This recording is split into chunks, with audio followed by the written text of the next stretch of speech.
Corona महामारी के इस काल में पहली बार संस्कृत शिक्षा को ऑनलाइन एक तरह से ई कंटेंट के माध्यम से विद्यार्थियों तक पहुंचने का राजस्थान सरकार का एक बहुत ही अच्छा प्रयास। तृतीय वर्ष के सभी विद्यार्थी इस व्याख्यान के माध्यम से लाभान्वित होंगे, ऐसा मेरा पूरा विश्वास है। प्यारे छात्रों, जैसा कि आप पहले 2 वीडियो के द्वारा जान चुके हैं कि कुरुक्षेत्र के उस समरांगण में किंग कर्तव्य विमूढ़ हुए अर्जुन को भगवान श्री कृष्ण ने गीता का महान उपदेश दिया था। तृतीय वर्ष संस्कृत के द्वितीय प्रश्न पत्र में भगवद गीता का द्वितीय अध्याय सिलेबस में समाहित है। द्वितीय अध्याय सांख्य योग उसे कहते हैं।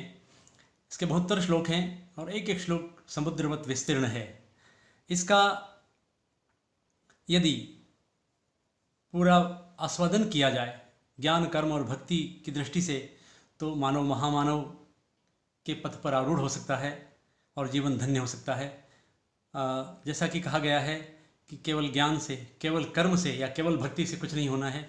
ज्ञान, कर्म और भक्ति तीनों का समन्वय गीता के माध्यम से जीवन में उतरे तो जीवन धन्य हो सकता है। तो हम आगे बढ़ते हैं श्लोक संख्या 11 पर।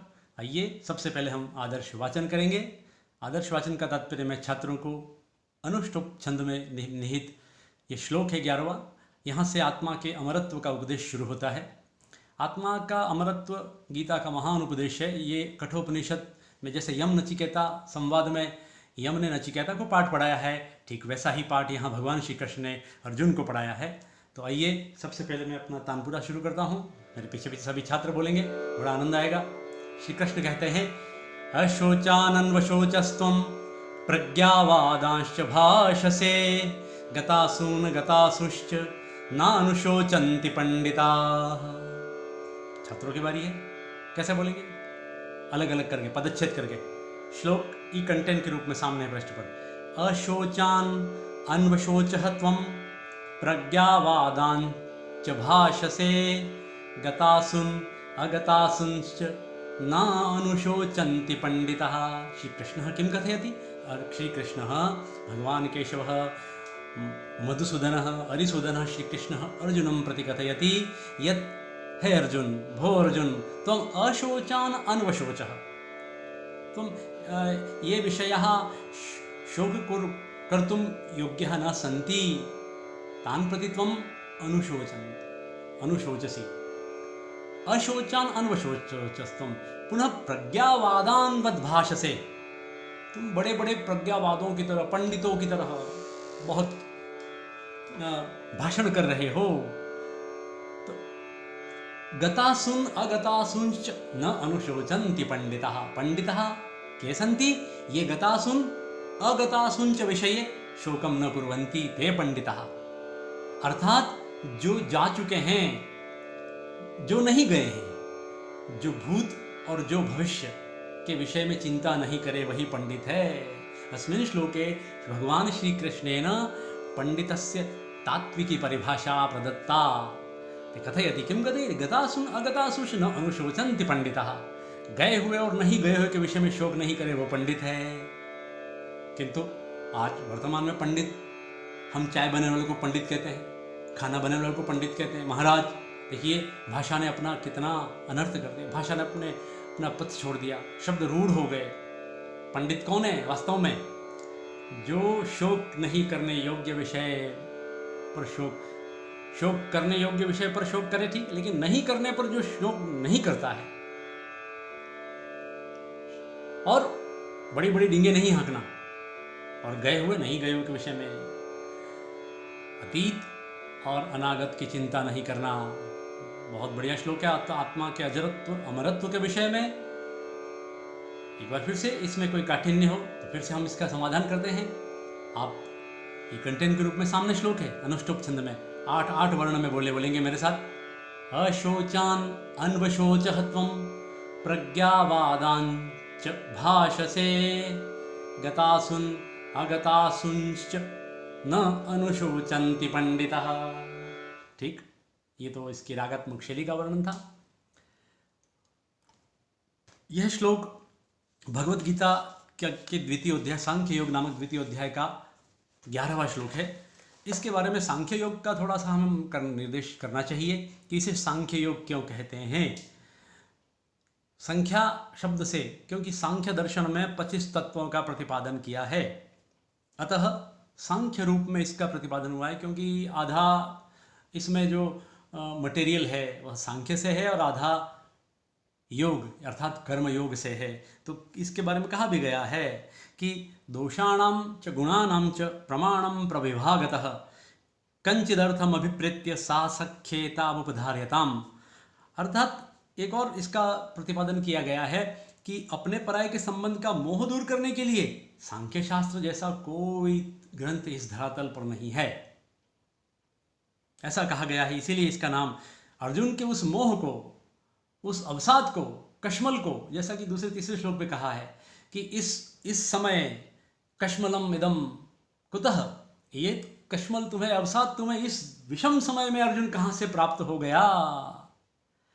ये तो वीर पुरुषों को शोभा नहीं देता है अर्जुन, तुमको ये अवसाद कहाँ से। अतः वो कहते हैं, भगवान क्या कहते हैं उसे कि क्लेब्यम मास्मगमः पार्थ नैतत्त्वय्युपपद्यते। गाकर देखते हैं, मेरा तानपुरा थोड़ा सा। क्लेब्यम मास्मगमः पार्थ नैतत्त्वय्युपपद्यते क्षुद्र हृदय दौर्बल्यम त्यक्तोत्तिष्ठ परंतप। क्षुद्र हृदय की इस दुर्बलता को छोड़ दो अर्जुन, खड़े हो जाओ, युद्ध करो। भगवान श्री कृष्ण को मैनेजमेंट गुरु कहते हैं, प्रबंध गुरु कहते हैं। इस संसार में सबसे बड़ा प्रबंधन गुरु भगवान श्री कृष्ण को माना जाता है, इसलिए उनकी गीता को प्रबंधन पाठ्यक्रमों में शामिल किया गया है।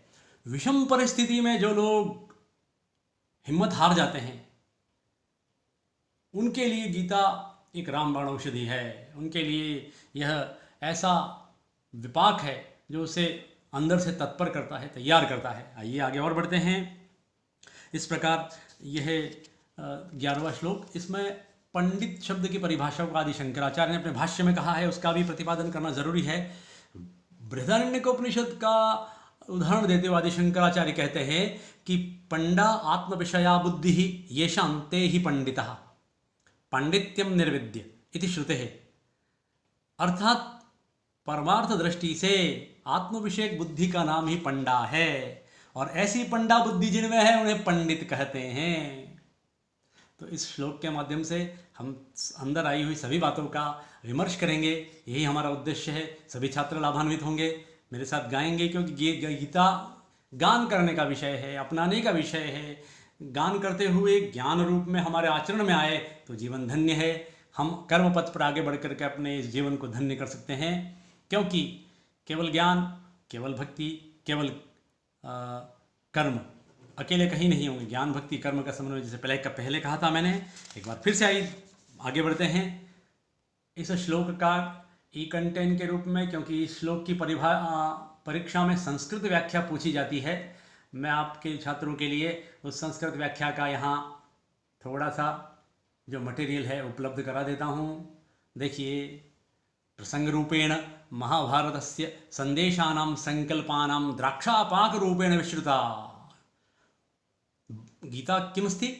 महाभारतस्य संकल्पानां समग्राणां संदेशानां द्राक्षापाकः। द्राक्षापाक है सारे महाभारत का आसव है। तस्मात् महाभारतात् भीष्म पर्वणि भगवद्गीता द्वितीयोऽध्यायः उद्धृत अस्मिन् पद्ये भगवान श्रीकृष्ण अर्जुनं पंडितवत् आचरणस्य शिक्षां प्रददाति। किं कथयति? भगवान कृष्णः कथयति यत् हे अर्जुन, त्वं न शोक कर्तुं विषये अत्यन्तं शोकं करोषि। किमर्थं? त्वं न शोक कर्तुं विषये, अर्थात भीष्मद्रोणादीनां कृते अत्यन्तं शोकं न करोषि। भगवान कृष्ण से तात्पर्यम् एवमस्ति, ते कथयति त्वं न जानासि त्वं यत् ज्ञानसम्पन्नः पंडिता कदापि न तु मृतानां कृते न तु जीवितानां कृते शोकं कुर्वन्ति। पुनश्च भगवतः तात्पर्यम् इदं वर्तते यत् पंडितः ज्ञानपूर्णानि वचांसि वदन्ति, तथैव अधुना त्वं केवलं भाषणमेव करोषि। पंडितवत् भाषणस्य फलश्रुति तादृशम् आचरणेनैव भवति। अतः आचरणम् आवश्यकमस्ति। एवं प्रकरणेऽस्मिन् भगवान् श्रीकृष्णः आत्मतत्त्वस्य नित्यतां शरीरस्य अनित्यतां च प्रतिपादयन् अर्जुनं युद्धाय तत्परभव इति उपदेशं ददाति। सम्यक् भगवान् कृष्णः पौनः पुण्येन कथयति। 30 श्लोकपर्यन्तम् आत्मतत्त्वस्य विश्लेषणमस्ति। अयमात्मा शरीरे हन्यमाने अपि न हन्यते, शरीरे हन्यमाने अयमात्मा कदापि न हन्यते। अतः भीष्म द्रोणादि विषये भवान् शोकं कर्तुं न अर्हति, समर्थो नैवसि। पुनः अग्रे वयं गच्छामः। श्लोकः अस्ति 12 श्लोकः। सर्वप्रथमं गायनं करिष्यामः।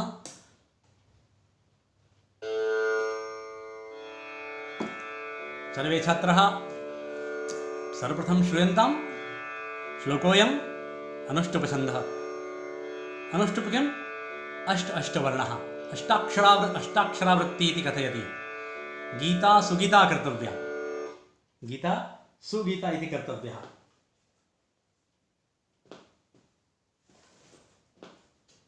किमन्यैः शास्त्रविस्तरैः। गीतायाः महत्त्वविषये श्लोकोऽयं स्मरणीयः। किमस्ति? गीता सुगीता कर्तव्या किमन्यैः शास्त्रविस्तरैः, या स्वयं पद्मनाभस्य मुखपद्मात् विनिसृतः। भगवान पद्मनाभ विष्णु के मुख से, कृष्ण के मुखारविंद से निकला है यह गीता।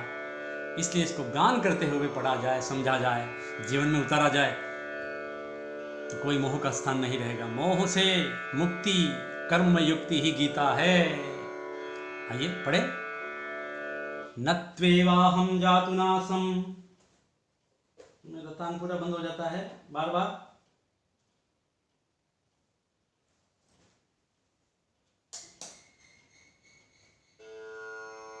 इसको तानपुरे को, क्योंकि संगीत, मुझे संगीत अच्छा लगता है। संस्कृत के बिना संगीत अधूरा है, संगीत के बिना संस्कृत अधूरी है। जान फूंक देता है संगीत संस्कृत में। देखिए, बिना संगीत के संस्कृत का गान करना संभव नहीं है। नत्वेवाहं जातु नासं न त्वं नेमे जनाधिपाः न चैव न भविष्यामः सर्वे वयमतः परम। श्लोक थोड़ा कठिन है, इसके पदच्छेद की दृष्टि से फिर से देखें।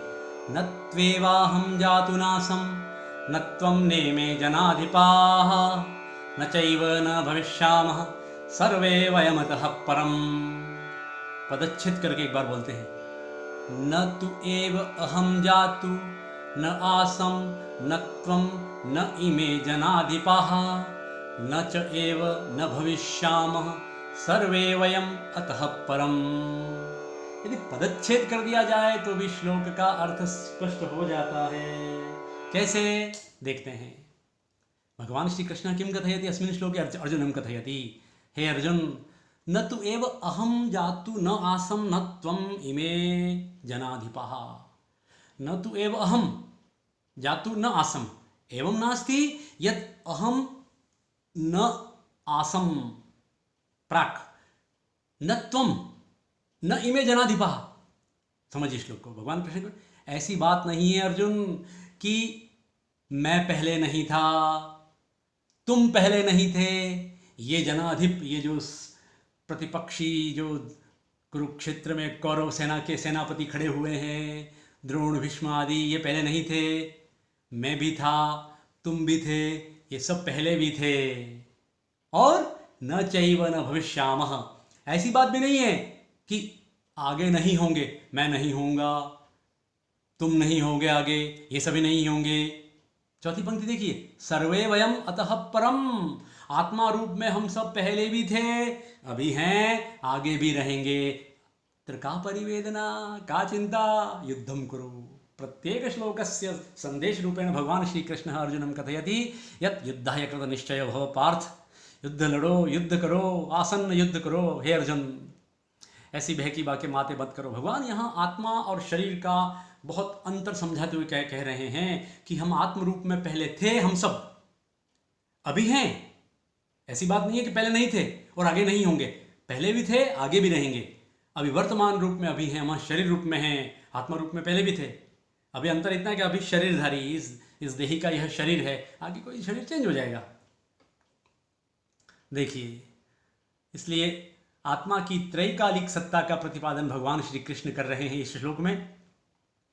व्याख्या के लिए जो पर्याप्त कथन होता है मैंने कर दिया है। फिर भी आप चाहें तो हम इस श्लोक को आत्मा की त्रैकालिक सत्ता के माध्यम से ही प्रस्तुत कर सकते हैं। पुनर्जन्म की मान्यता स्पष्ट है इस श्लोक में कि शरीर बदलता है, आत्मा न कभी मरता है न कभी जन्म लेता है। संस्कृत में आत्मा पुल्लिंग है, ध्यान रखें सभी छात्र। हम गलती कर बैठते हैं, आत्मा मरती है, आत्मा जाती है, आत्मा आती है, ऐसा नहीं होता है। संस्कृत में आत्मा पुल्लिंग है। आत्मा, आत्मनौ, आत्मानः, आत्मनम, आत्मानौ, आत्मनः, ऐसे शब्द चलता है। आत्मा, इसलिए अयम अयम शब्द आया गीता में। ठीक है, तो पुनर्जन्म की मान्यता वाला श्लोक है। अस्माकं विश्वविद्यालये गोविंदगुरु जनजातीय विश्वविद्यालये पाठ्यक्रमे संस्कृतव्याख्या आगच्छति। संस्कृतव्याख्या इति 10 अङ्कस्य संस्कृतव्याख्या, एकश्लोकस्य संस्कृतव्याख्या करणीया। किं करणीयं? द्वितीयोऽध्याय, सांख्ययोग नामक द्वितीयोऽध्यायतः उद्धृत अस्मिन् पद्ये भगवान् श्रीकृष्ण अर्जुनम् आत्मतत्त्वस्य निर्विकारतायाः निरूपणं करोति। संदर्भ प्रसंग, प्रसंग संदर्भश्च कथनम आवश्यकमस्ति। छात्र समझते नहीं हैं, दोनों को जोड़ देते हैं। संदर्भ को देखा जाए, संदर्भ का वास्तविक अर्थ बता रहा हूं मैं कि संदर्भ का तात्पर्य है ये श्लोक किस ग्रंथ से लिया है, उसको कहते हैं संदर्भ। श्लोक का संदर्भ क्या है, फिर किस ग्रंथ से है, कौन सा श्लोक है, ये संदर्भ। और प्रसंग कौन किसको किस क्रम में कह रहा है, उसका विषय क्या है, यह है प्रसंग। इसलिए संदर्भ प्रसंग को एक करके कर दिया जाए तो ठीक है, बहुत आवश्यक है। श्लोक में कहाँ किस ग्रंथ, समुद्रवत हजारों ग्रंथ हैं, किस ग्रंथ का कौन सा श्लोक है, कौन किस प्रसंग में किसको कह रहा है, ये संदर्भ प्रसंग का विषय है। भगवान पुनः श्री कृष्ण अर्जुनं कथयति महाभारतस्य शतसाहस्रसहिता महाभारतस्य संदेशानां संकल्पानां च द्राक्षारूपेण द्राक्षापागरूपेण विश्रुता भगवद्गीतायाः द्वितीयोऽध्यायतः उद्धृतस्मिन् पद्ये श्रीकृष्ण अर्जुनम् आत्मतत्त्वस्य निर्विकारतायाः निरूपणं करोति। श्रीकृष्ण कथयति, किं कथयति? एवं न तु एव कस्मिन्नपि काले अहं कृष्णावताररूपेश्वरः विद्यमानो न आसम्, अहं न आसम् एव नास्ति, भवान् न आसीत्, एते जनाधिपः राजानः न आसन् एवं नास्ति। एतादृशमपि नास्त्येव यत् अस्मात् परम् अर्थात् भविष्यत्काले वयं सर्वे प्राणिनः पुनः अवतरिष्यामः, पुनः आगमिष्यामः भिन्न भिन्न देहेषु। एवं प्रकरणेऽस्मिन् भगवान् श्रीकृष्णः आत्मतत्त्वस्य नित्यतां शरीरस्य च अनित्यतां प्रतिपादयन् अर्जुनं युद्धाय तत्पर भव इति उपदेशं ददाति। सम्यक्। श्लोकः अयं 12 श्लोकः सांख्ययोग द्वितीयोऽध्यायस्य। सर्वे छात्राः अवगन्तुं शक्यते यत् आत्मा शरीर, आत्मा इति पुल्लिङ्ग, शरीरं, शरीराणि। अतः आत्मतत्त्वस्य कृते अच्छेद्यः, अक्लेद्यः, अशोष्यः, अदाह्यः, अचिन्त्यः, अव्यक्तः, स्थाणुः, अचलः, सर्वगतः, पुराणः, सनातनः, शाश्वतः इति विविधैः विशेषणैः व्याख्यायितः भगवान् श्रीकृष्णः। पुनः पुण्येन भगवान् उद्घोषितवन्तः किं, यत् नायमात्मा प्रवचनेन लभ्यः, अतः अयमात्मा शरीरे हन्यमाने अपि न हन्यते। 13 श्लोकः वयं पठिष्यामः। सर्वप्रथमादर्शवाचनं करिष्यामः। गीता अस्ति गानस्य विषयः। सर्वे श्रूयतां, तानपुरा सभी गाएंगे मेरे साथ। देहिनोऽस्मिन् यथा देहे कौमारं यौवनञ्जरा तथा देहान्तरप्राप्तिर्धीरस्तत्र न मुह्यति। ठीक, इसको पदच्छेद करके बोलेंगे। देहिनो अस्मिन् यथा देहे कौमारं यौवनं जरा। यह श्लोक में यौवन लिखा है, थोड़ी सी त्रुटि है, यौवनम आएगा। तथा देहांतर प्राप्ति धीरः तत्र न मुह्यति। बहुत अच्छा श्लोक है, बहुत सुंदर श्लोक है। भगवान श्री कृष्ण कथयति अस्मिन् देहे, देहिनः कौमारम् अवस्था आगच्छति, पुनः यौवनम् आगच्छति, पुनः जरा आगच्छति, पुनः मरणं भवति. नाम धर्યું તેનું નાશ થવાનું, જેનું નામ ધર્યું તેનું નાશ ચોક્કસ થવાનું. इस देह में, जैसे देही की इस देह में, देही नहीं थी कौन? आत्मा. देह में स्थित कौन है? देही. तो देही की इस देह में 3 अवस्थाएं आती हैं. पहले, सबसे पहले कौमार, कौमार्य, बाल्य, फिर युवावस्था, जवानी, फिर जरा, वृद्धावस्था. इसको कोई नहीं रोक सकता है, आएंगी. इसी प्रकार देहांतर प्राप्ति, अन्य देह की प्राप्ति होने पर भी दूसरा शरीर मिलता है, तब भी यही अवस्थाएं आती हैं. सबसे पहले बाल्यावस्था, फिर युवावस्था, फिर जरा, वृद्धावस्था. अतः इस विषय में धीरः न मुह्यति. अर्जुन, धीर पुरुष समदुःख सुखम धीरम सोमृतत्वाय कल्पते.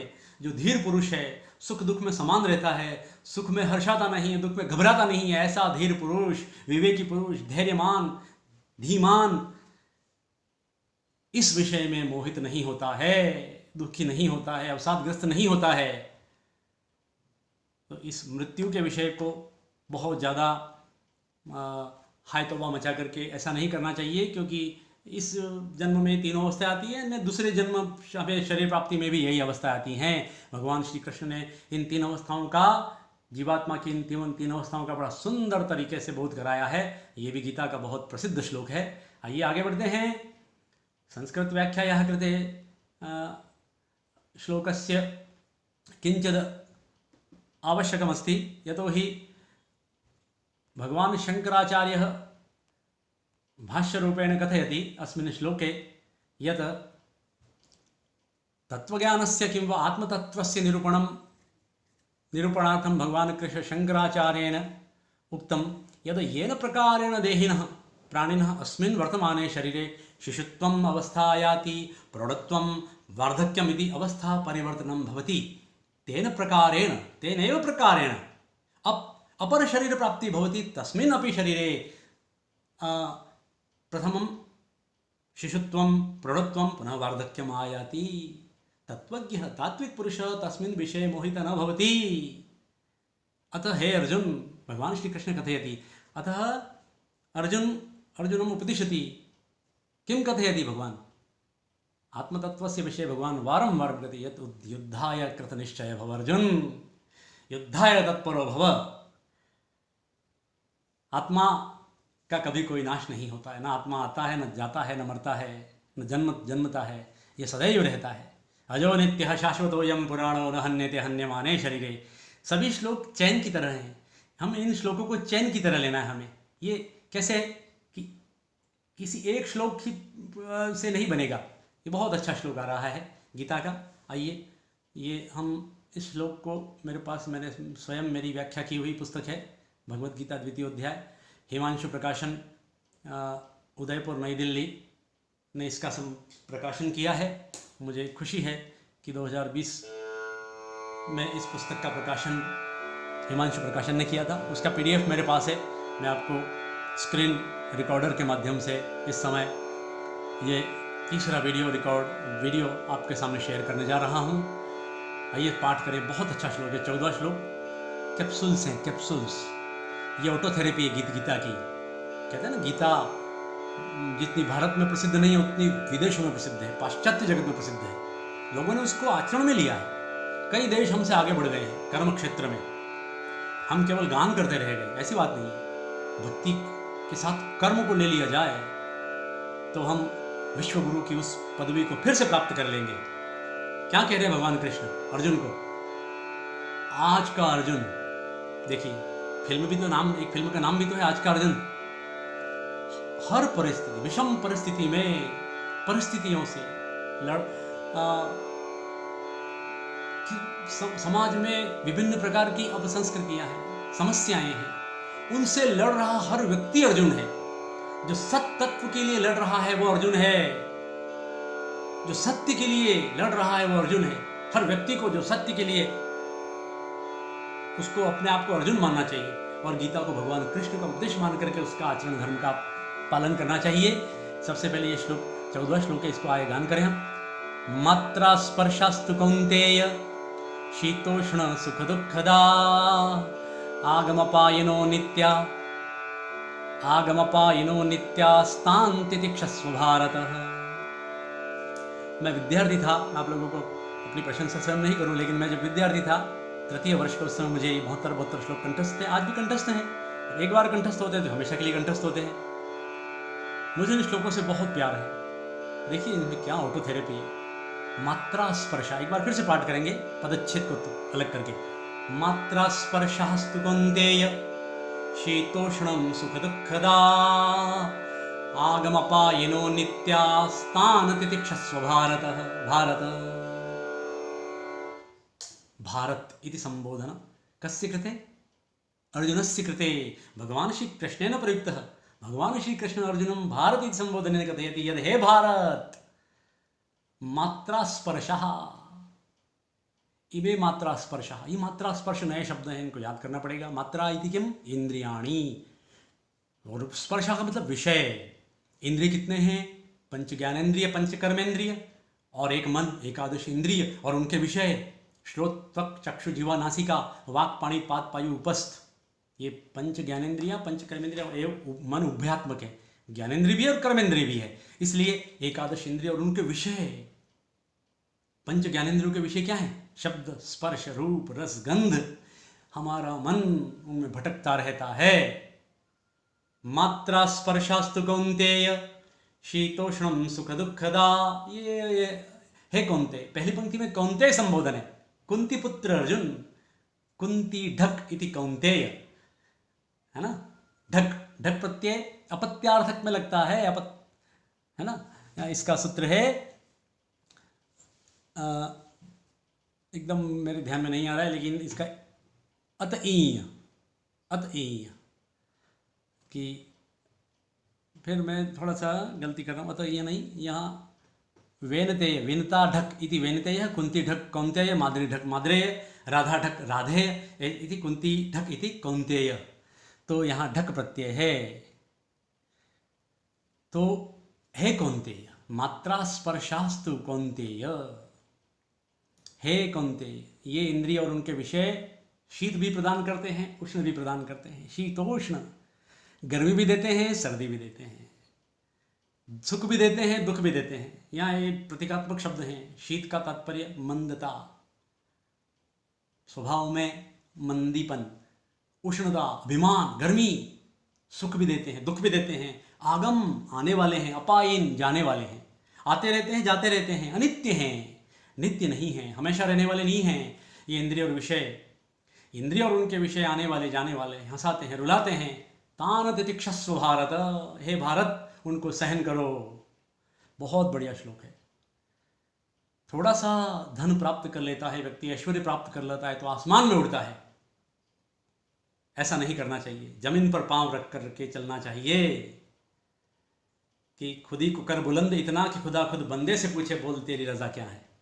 मात्रा स्पर्श, इंद्रिय और विषय आते जाते हैं, शीत उष्ण देते हैं, सुख और दुख देते हैं, आने वाले जाने वाले, उनको सहन करो अर्जुन। इस श्लोक के माध्यम से भगवान श्री कृष्ण कहते हैं कि यदि इस युद्ध में तुम भीष्म द्रोण आदि इन महापुरुषों को का वध हो जाए तुम्हारे हाथों से, या तुम्हारी मृत्यु हो जाए इनके हाथों से, तो इसमें कोई किसी प्रकार का मोह या दुखी होने की आवश्यकता नहीं है, क्योंकि ये विषय ही ऐसे हैं, इनको सहन करना ही होगा। सहन करने से ही आगे बढ़ पाएंगे। बहुत ही उत्तम उत्कृष्ट श्लोक है ये। तितिक्षा शब्द है श्लोक में। तितिक्षा बहुत बड़ा शब्द है। ये तितिक्षा हमारे शास्त्रों की देन है। सहनशीलता, सहिष्णुता भारतीय संस्कृति का बहुत बड़ा गुण है। आज के इस वर्तमान काल में पूरे मानव जगत में, संसार में इस गुण का ह्रास हो गया है लगभग। इन ग्रंथों के माध्यम से, इन शास्त्रों के माध्यम से हमें तितिक्षा गुण को वापस लाना पड़ेगा, तभी सहिष्णु भारतीय संस्कृति फिर से विश्व में बुलंद होगी और हम उस सहिष्णुता का पाठ पूरे विश्व को देंगे। तो पहली पंक्ति में कौन्तेय, दूसरी पंक्ति में भारत संबोधन। कुंती ढक कौन्तेय, कुंती पुत्र प्रथा पुत्र अर्जुन था, और दूसरे में भरतवंशी भारत अर्जुन। संस्कृत व्याख्या आगच्छति परीक्षा मध्ये। अतः सांख्ययोग इति अस्य शब्दस्य तात्विकतायाः वर्णनमस्ति द्वितीयोऽध्याये। अतः संदर्भ प्रसंग माध्यमेन श्रीकृष्णः अर्जुनं प्रति तत्त्वज्ञानस्य आत्मतत्त्वस्य निरूपणं कर्तुं श्रीकृष्णः समस्तान् भोगान् अनित्यमिति कथयित्वा अर्जुनं युद्धं प्रति प्रेरयति, युद्धं कर्तुं कथयति। किं कथयति? हे पार्थ, श्रोत्रादीनि इन्द्रियाणि, श्रोत्रचक्षुवादि इन्द्रियाणि मात्राणां स्पर्शः शब्दादिभिः संयोगः किं शीतम् उष्णं ददाति, सुखं दुःखं प्रयच्छन्ति, ते क्षणभङ्गुरः अनित्यः सन्ति। तान् शीतोष्णादीन् विषयान् सहस्व, तितिक्षस्व, सहस्व, हे अर्जुन, तान् विषयान् सहस्व, तेषु हर्षविषाद च मा कार्षि मा कुरु। एवं प्रकरणेऽस्मिन् श्रीकृष्णः आत्मतत्त्वस्य नित्यतां शरीरस्य च अनित्यतां प्रतिपादयन् अर्जुनं युद्धाय तत्पर भव इति उपदिशति वारं वारम्। एक श्लोकः पुनः अन्तिम अद्य अस्मिन् दिवसे बहु उत्तम श्लोकः। सर्वे छात्राः आदर्श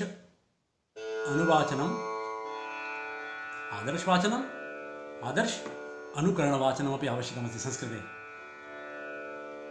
यं हि न व्यथयन्ते ते पुरुषं पुरुषर्षभ समदुःखसुखं धीरं सोमृतत्वाय कल्पते। पुरुषर्षभ, हे पुरुष ऋषभ, संबोधनमस्ति। एकवारं पुनः गायामः वयं। यं हि न व्यथयन्त्येते पुरुषं पुरुषर्षभ समदुःखसुखं धीरं सोमृतत्वाय कल्पते। पदच्छेद की दृष्टि से अलग अलग करते हैं श्लोक को, फिर अन्वय करेंगे।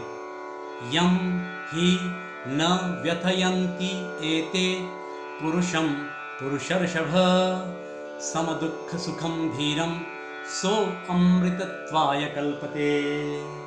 इतान पूरा बंद। अब इसका अन्वय करते हैं। भगवान कृष्ण कथयति, हे पुरुष ऋषभ अर्जुन, आद्गुण संधि से पुरुष धन ऋषभ पुरुष ऋषभ हो गया। हे पुरुष ऋषभ अर्जुन, हे पुरुष श्रेष्ठ अर्जुन। अर्जुन पुरुष श्रेष्ठ था, अतः अर्जुनस्य कृते पुरुषर्षभ इति विशेषण प्रयुक्तोऽस्ति। यं पुरुषं, कम पुरुषम, समदुःख सुखम धीरम। यम पुरुषम, सुख और दुख में समान रहने वाले जिस पुरुष को, जिस धीर पुरुष को, विवेकी पुरुष को, एते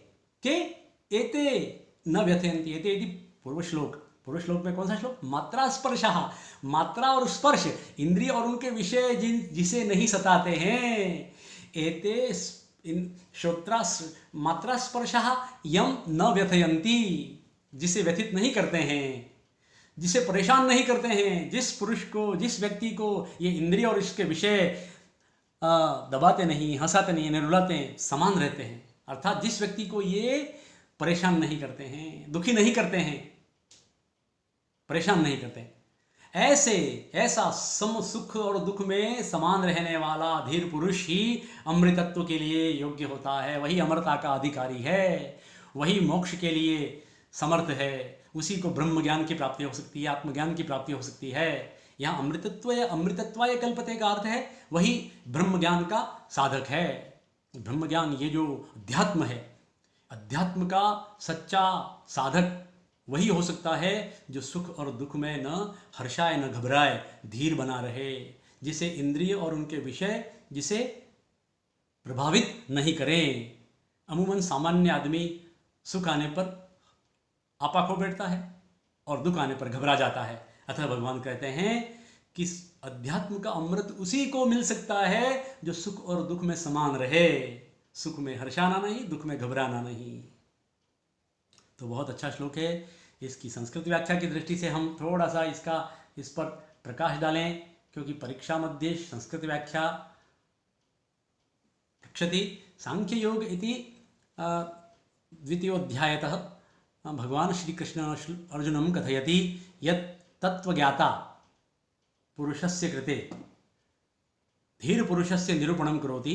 भगवान किं कथयति यद् हे नरश्रेष्ठः, हे पुरुषर्षभ अर्जुन, यम अग्रकथितं समदुःखं च सुखं च धैर्यशालिनं मनुष्यं एते इंद्रिय विषयाणि के अग्रकथितम् एते इंद्रिय विषयाणि मात्रा स्पर्शा न व्याकुलीकुर्वन्ति सह सम दुःख सुखम च धैर्यशाली पुरुष मोक्षाय संपद्यते। मोक्षस्य सम्यक पात्रः भवितुम् अर्हति। एवं प्रकरणेऽस्मिन् भगवान श्री कृष्ण आत्मतत्त्वस्य नित्यतां शरीरस्य च अनित्यतां प्रतिपादयन् अर्जुनं युद्धाय तत्पर भव इति वारं वारम् उपदेशं ददाति। ओम नमो भगवते वासुदेवाय। अद्य अस्य व्याख्या अस्य विषयस्य अस्मिन्नेव विषये